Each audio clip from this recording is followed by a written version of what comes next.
back again to my channel, Hazel's Diary. Thank you so much guys for all your support, for watching always my videos, for leaving nice comments, and for subscribing to my channel. And if you are new, please don't forget to subscribe so you don't miss any helpful videos, some healthy recipes, and other videos. And in this video guys, I will show you how I make chiffon cake. It's the favorite of my husband, so this time I will bake for him. And now let's start. I'll show you the ingredients.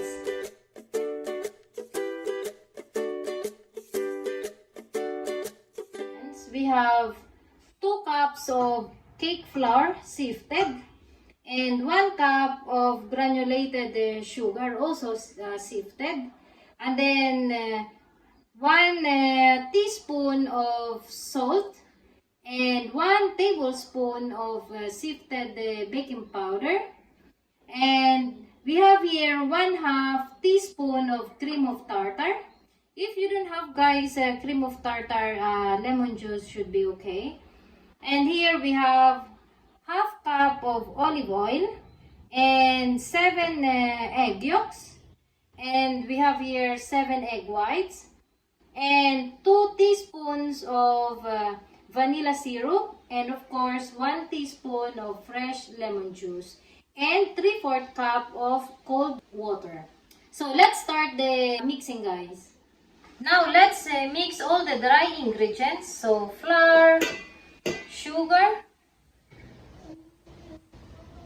and salt and baking powder,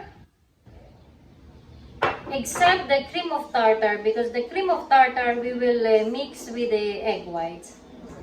Okay, now that is mixed, let's make a well. And let's put the egg yolk, 7 egg yolks, the 1/2 cup of olive oil, and the 2 teaspoons of vanilla syrup, 1 teaspoon of lemon juice, and the last is 3/4 cup of cold water. And this one guys, we will set aside. We will not mix first. And here, we will start whisking the egg whites with a 1/2 teaspoon of cream of tartar. Okay, so let's start the whisking until it's thick. And then we will also blend these dry ingredients in the liquid, and then we will mix together, and then we will start the baking.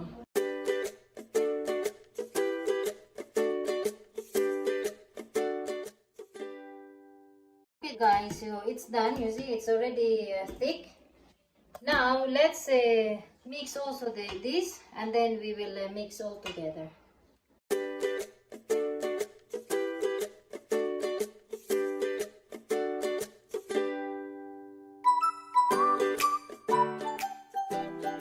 Okay guys, so now it's done. So now let's mix the egg whites and this mixture. So we will pour slowly and folding with the egg whites.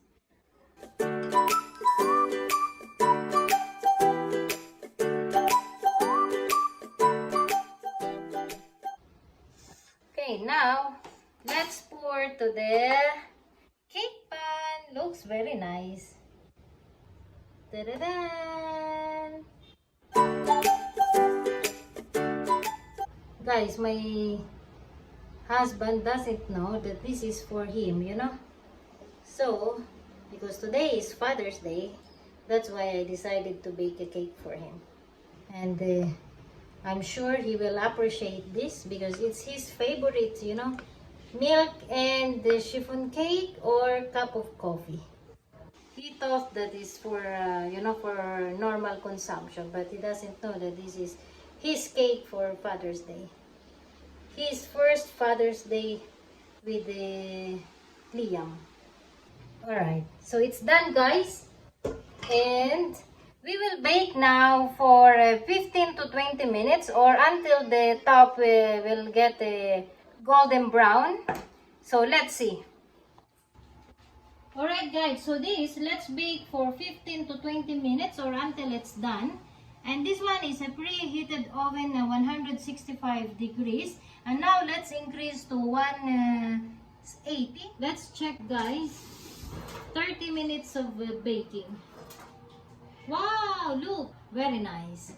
Alright guys, so let's see. Let's slice and let's see how is. Still warm. Look guys, perfect. Wow. You see, it's very spongy. Perfect guys. Hope you can try guys in your kitchen. It's very fast to prepare. And the ingredients also are very easy to find. And the result is perfect. So my husband for today is gonna be very happy because he can have a chiffon cake that his favorite. And of course he will enjoy with the coffee or with the milk. And today is a Father's Day, so he deserves a special cake. Alright guys, so now you see I made a slice. And I will give to my husband. He's in the living room with my son. So let's go. Happy Father's Day! Thank you! This is chiffon cake for Papi! Wow, our favorite! Let's try it! You want also to try Let's try it! Let's try it! Happy Father's Day! How is? Yummy? Wow! You're eating also. Yummy? Yummy! Yeah? Mm. Wow!